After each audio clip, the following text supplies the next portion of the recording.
पौराणिक काल में ऐसी कई महिलाएं हुई हैं जिन्हें हम आदर्श और उत्तम चरित्र की महिलाएं मानते हैं, लेकिन उनमें से सर्वोत्तम है माता सीता।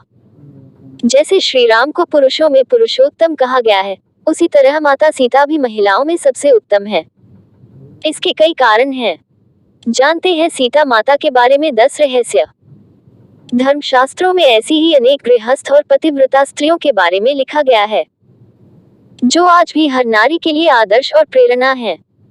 अनेक लोग माता सीता के जीवन को संघर्ष से भरा भी मानते हैं, लेकिन असल में उनके ऐसे ही जीवन में हर कामकाजी या गृहस्थ स्त्री के लिए बेहतर और संतुलित जीवन के अनमोल सूत्र छुपे हैं।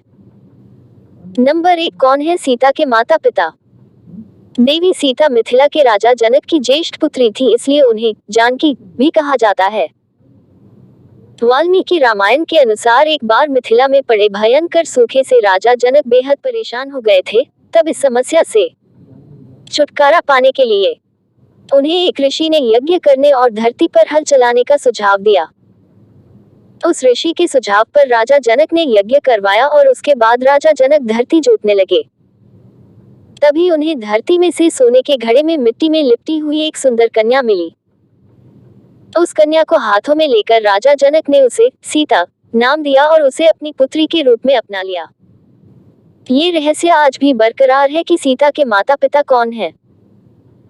अब आप देखिए कि ऐसी महिला जिसे अपने माता पिता के बारे में कुछ भी नहीं पता है, वह राजमहल में पली बढ़ी।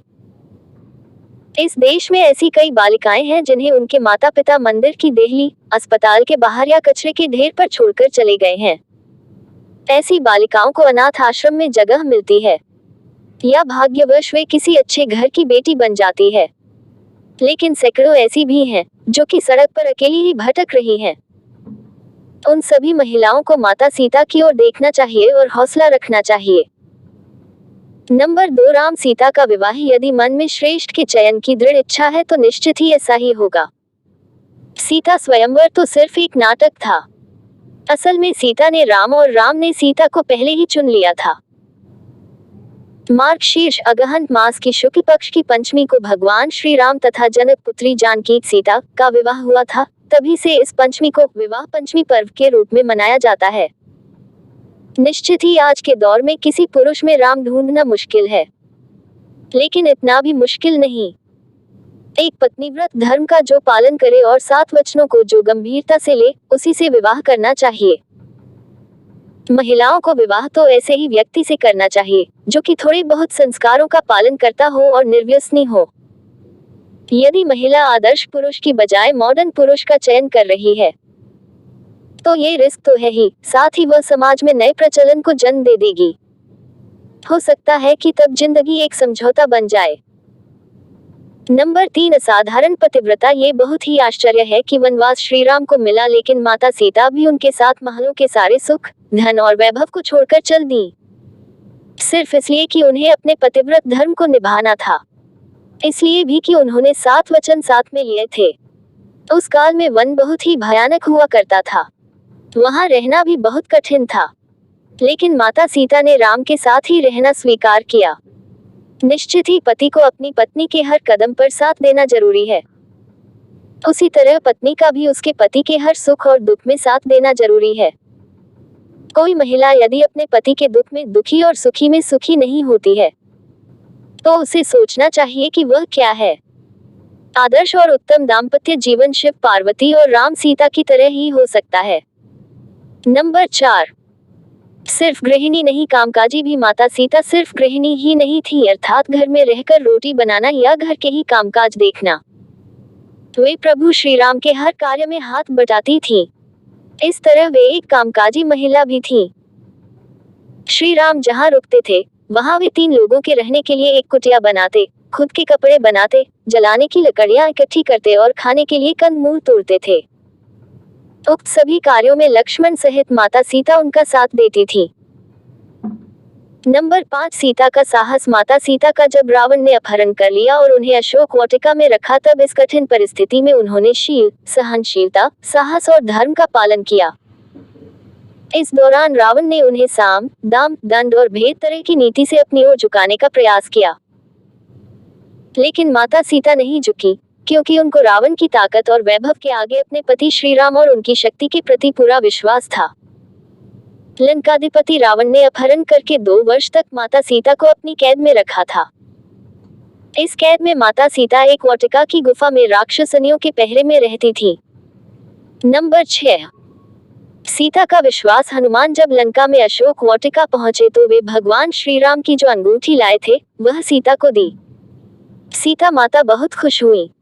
उन्होंने अपने कष्ट को व्यक्त किया और आशंका और निराशा भी जताई कि इतना विलंब कैसे हो गया राम को आने में। नाथ कहीं भूल तो नहीं गए मुझे।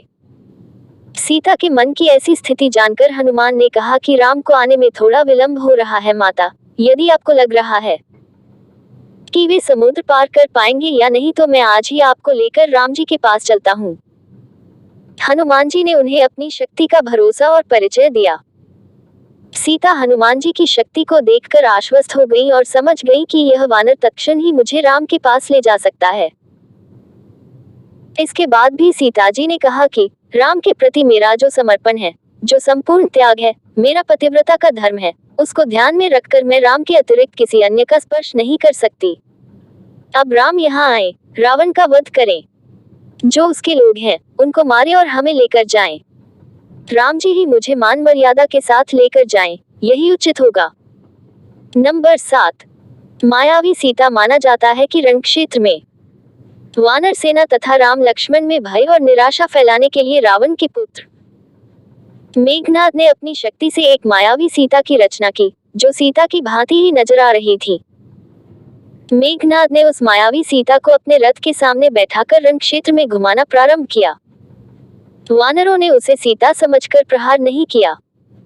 बाद में मेघनाद ने मायावी सीता के बालों को पकड़कर खींचा तथा सभी के सामने उसने उसके 2 टुकड़े कर दिए। ये दृश्य देखकर वानर सेना में निराशा फैल गई। सभी सोचने लगे कि जिस सीता के लिए युद्ध कर रहे हैं वे तो मारी गई हैं। अब युद्ध करने का क्या फायदा। राम ने सीता की मृत्यु का समाचार सुना तो वे भी अचेत हो गए। चारों ओर फैला खून देखकर सब लोग शोकाकुल हो उठे। ये देखकर मेघनाद निकुंभिला देवी के स्थान पर जाकर हवन करने लगा। जब राम की चेतना लौटी तो लक्ष्मण और हनुमान ने उन्हें अनेक प्रकार से समझाया तथा विभीषण ने कहा कि रावण कभी भी सीता को मारने की आज्ञा नहीं दे सकता, अतः ये निश्चय ही मेघनाद की माया का प्रदर्शन है। आप निश्चिंत रहिए। बाद में कुछ दिन युद्ध और चला और अंततः रावण मारा गया।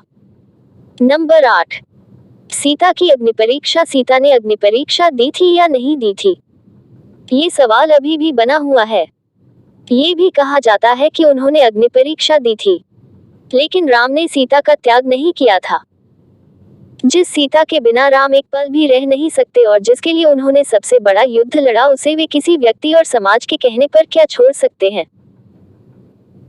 राम जब सीता को रावण के पास से छुड़वाकर अयोध्या ले आए तो उनके राज्याभिषेक के कुछ समय बाद मंत्रियों और दुर्मुख नामक एक गुप्तचर के मुंह से राम ने जाना कि प्रजाजन सीता की पवित्रता के विषय में संदिग्ध है।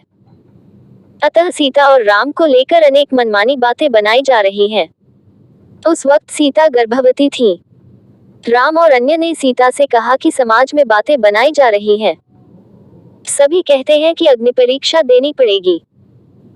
माना जाता है कि राम और समाज द्वारा संदेह किए जाने के कारण सीता ने ग्लानि, अपमान और दुख से विचलित होकर चिता तैयार करने की आज्ञा दी। सीता ने ये कहा, यद्यपि मन, वचन और कर्म से मैंने सदैव राम को ही स्मरण किया है, तथा रावण जिस शरीर को उठाकर ले गया था वह अवश था, तब अग्निदेव मेरी रक्षा करें। और फिर सीता माता ने जलती हुई चिता में प्रवेश किया। अग्निदेव ने प्रत्यक्ष रूप धारण करके सीता को गोद में उठाकर राम के सम्मुख प्रस्तुत करते हुए कहा कि वे हर प्रकार से पवित्र हैं।